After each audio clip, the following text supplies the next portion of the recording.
Assalamualaikum warahmatullahi wabarakatuh. Kami dari kelompok 6 akan mempresentasikan strategi dan bisnis dari perusahaan Papros. Pertama-tama kami akan memperkenalkan diri terlebih dahulu. Yang pertama yaitu Muhammad Fauzan dengan NIM 2019 0410 200. Lalu saya Reza Mahfuz Sidik dengan NIM 2019 0410 201. Kemudian Chandra Angga Sukma dengan NIM 2019 0410 202.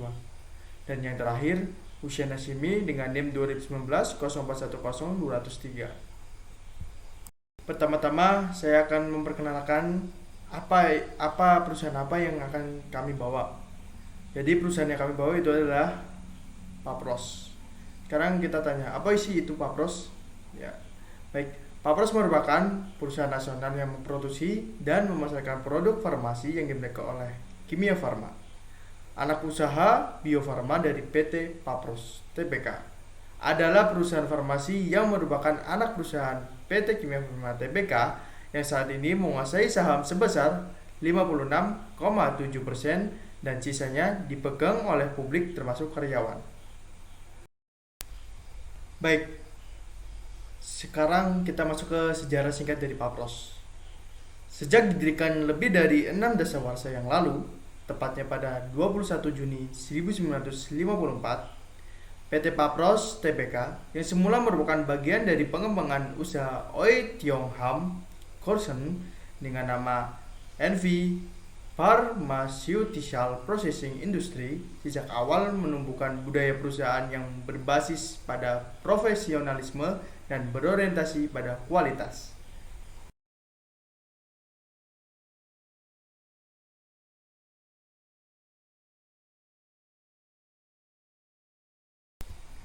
Baik, sekarang masuk ke komitmenitas PT Papros.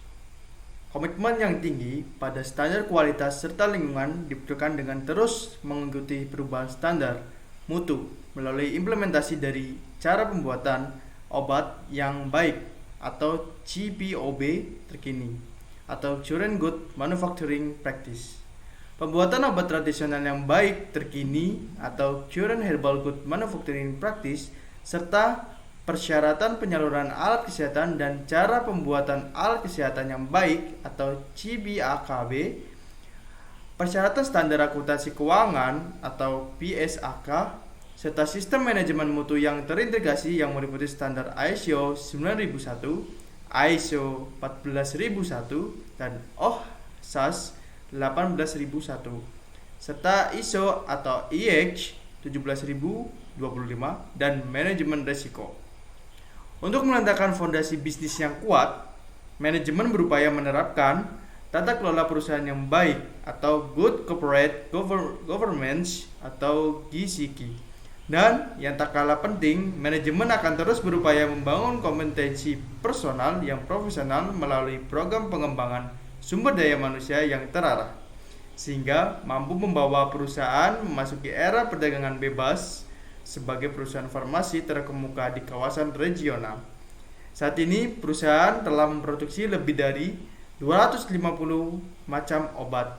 Sebagian besar diantaranya adalah hasil pengembangan sendiri atau non-lisensi yang diklasifikasi dalam kelompok produk etikal, generik, OTC, dan agromed.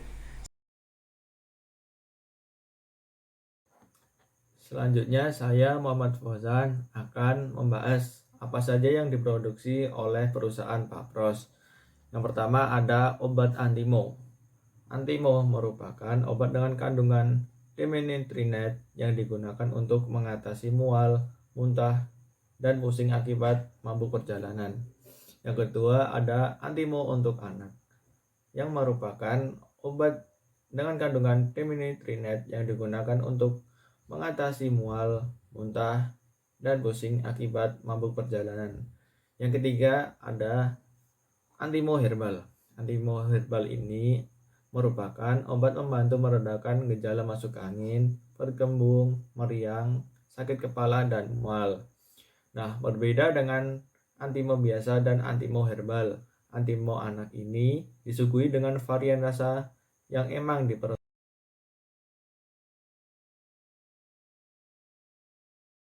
Selanjutnya, perusahaan Papros memproduksi obat Livron Biplek.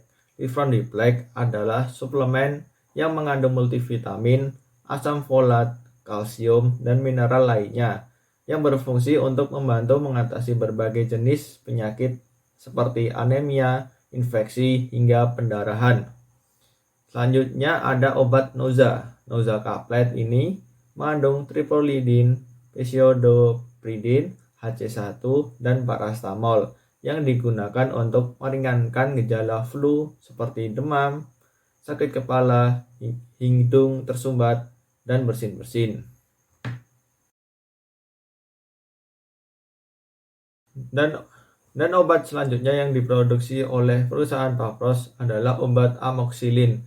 Amoxilin adalah obat antibiotik untuk mengatasi penyakit akibat infeksi bakteri. Selanjutnya ada obat Exgra Conimex, meningkatkan stamina dan kesegaran tubuh, membantu meningkatkan stamina pria, membantu mengatasi disfungsi ereksi dan ejakulasi dini. Nah, selain memproduksi obat-obatan yang untuk dijual bebas hingga dengan resep dokter, perusahaan Papros ini juga memproduksi alat-alat kesehatan.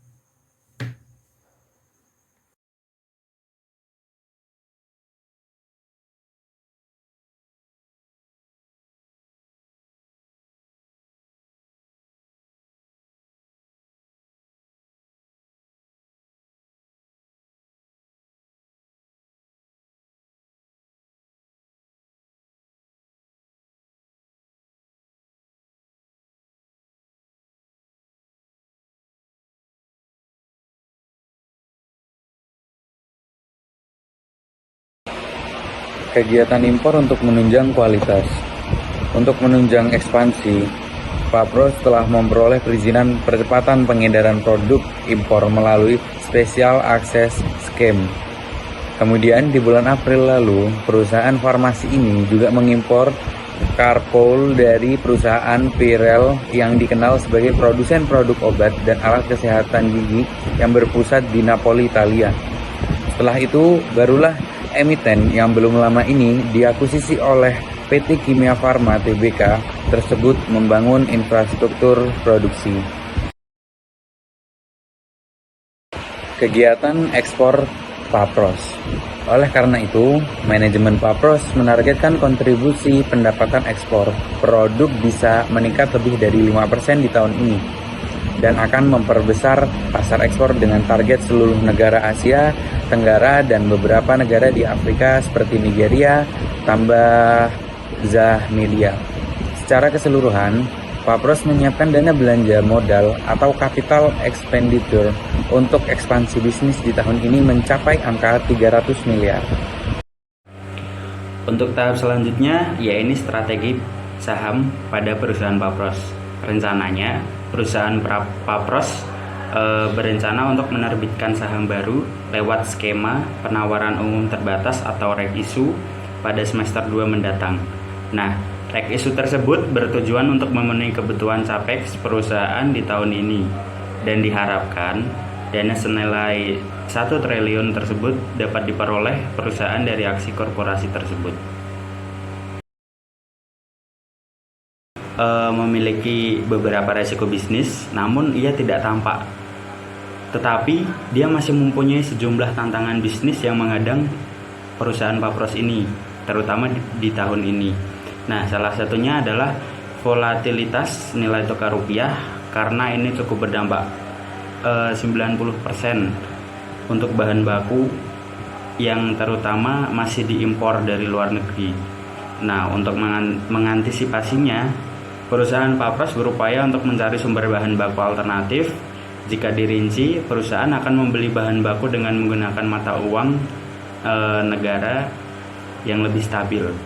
Selain itu, emiten tersebut juga berniat melakukan kontrak jangka panjang untuk pembelian bahan baku dengan harga tetap dan kualitas yang disyaratkan dalam 2 tahun. Nah, mungkin cukup sekian presentasi dari kelompok kami.